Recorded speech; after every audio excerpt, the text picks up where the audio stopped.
Hey guys, it's Andre from the High Performance Academy. We're here with Peter from Forge Motorsports. He's come all the way from the UK with this insane little V-dub here. Now, Peter, I don't even know what we're really looking at with this V-dub. Can you explain, first of all, the concept of what the car was built for?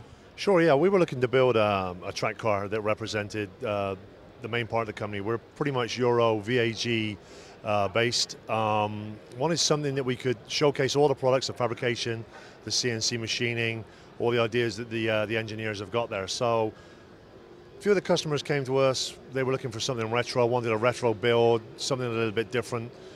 We don't really do too much normally aspirated stuff, so we wanted to add something with a turbo, something that we can showcase the intercoolers, our turbo partners, our radiators, our aluminium fabrication.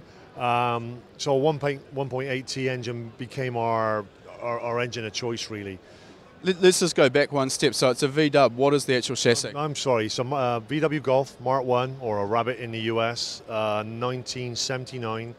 Took the basic GTI motor, threw it away, stripped it out, acid dip. So a ground-up restoration, right from the floor up. So what have you actually built this to compete in? I mean, looking at it, to me, it's kind of got that Group B rally car sort of era look to it. You've got a lot of aero going on. What are you actually competing with it? The Group B thing was always at the back of our mind. A lot of the guys that, as I say, work for Forge are just crazy for retro. There's a German hill climb championship in Germany called the Berg Cup. That's B-E-R-G if anybody wants to Google it. Just insane retro, from your BMW, your Mercedes, your Porsche, your Opel, crazy aero, crazy builds, crazy budgets. And we wanted to build something kind of in tribute to that with the aero, low down, gnarly, a gnarly build, and I think we've managed to achieve that pretty much. It's an insane looking car for sure. Let's talk about the power plant. So what have you done there to that engine, and what sort of power is it producing? Okay, we went with the 1.8T motor to start with. Decided we probably weren't going to get enough power down through that particular motor. Stroked it out to 2 litre. Went with the Garrett GTX 2860.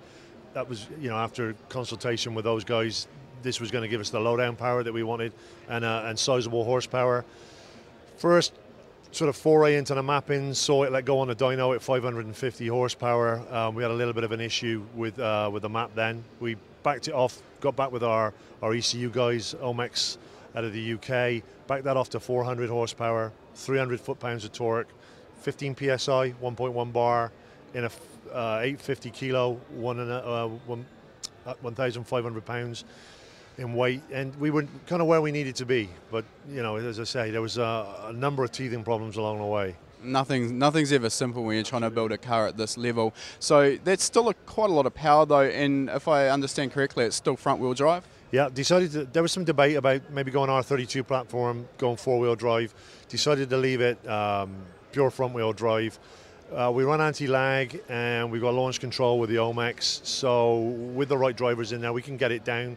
As the car is still really doing its PR rounds, we've got to get more in sync with the car and what it will do on the track and for the hill climb when it's finished its PR journey.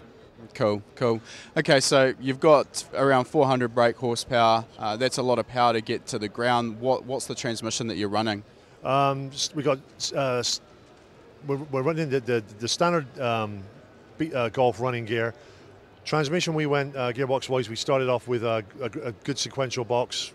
Had some issues with that because we knew the nature of the car was to do this tour of duty, if you like. We needed to get it out to the USA. Needed to have the guys be able to drive the car without too many issues.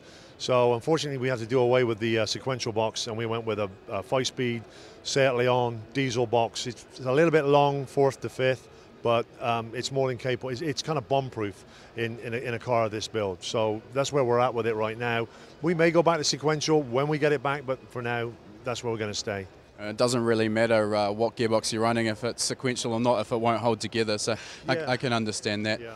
Okay, let's talk about the electronics package in the car. You've mentioned the Omex ECU. It's not a brand I'm personally familiar with. What is the rest of the electronics package in the car? Just on the Omex, little known British brand. Been working on bespoke tuning, custom ECU software fits really well with the motor we wanted to build. Those guys were great in helping us achieve what we needed. You know, good old British engineering. Got to point a flag for Britain on that. Again, with the AEM dash, just trying to make it look sexy, being able to have as much diagnostics as the guys need to see, you know, exhaust gas temperature, oil temp, whatever is going on in a build this complicated, well, complicated for us, and so they can check the information out. When we're running, we tend to be running with two guys in the car because it's a new build for us. We're gaining experience. One's kind of pressing the buttons, looking to see where we're at, whether we're pushing the limits too hard in certain areas. We certainly were pushing the boost too high when it let go at 500 horsepower, but you know, live and learn. Talking about that as well, I understand you're running this on a pump fuel as well? Yeah, pump gas. Obviously, the better the fuel we put in it, the better it'll run. But it's street legal in the UK, passed all the government. We have an MOT, Ministry of Transport test to keep the cars legal on the street. We thought it'd be kind of fun to have a car that looked this insane, and then see it driving down a high street. So that was more for the PR. But yeah, it's all as it is, really. Cool. Okay, let's talk about the aero on the car, and as you said yourself, it's a pretty insane aero package. Have you actually done any testing or validation of that aero package, or has it just been a case of what looks right? Yeah, I'd like to tell you we've had it in the Myra tunnels, but you know, I can't make that stuff up. The guys are pretty experienced. 2 or 3 of the guys have worked on dedicated race car builds, so we've had to use their experience on what we think will work at the moment. We certainly get a tremendous amount of downforce. When we get back, we're going to go all carbon flat floor. But the schedule of the UK shows, getting it to SEMA and then getting it out to our Asia office has demanded that, you know, the aero at this moment remains untested in wind tunnel. Should we get back to the UK probably end of 2015? We may look to go down that route before. We would really like to take it in and drive it in anger out on the German hill climbs, you know, to put it in the environment for which it was built, but some way off for that at the moment. Sure. Well, it's definitely an insane little car. It's got to probably be one of the most developed V-dubs that I've ever seen. Anyway, it's a real testament to what Forge Motorsport are doing. I'd like to thank you for taking the time to have a chat to us today, Peter, and we wish you all the best once you get this thing out on the track. No worries. Thank you very much for stopping by and taking an interest. Thank you very much. For online tuning courses, visit learntotune.com.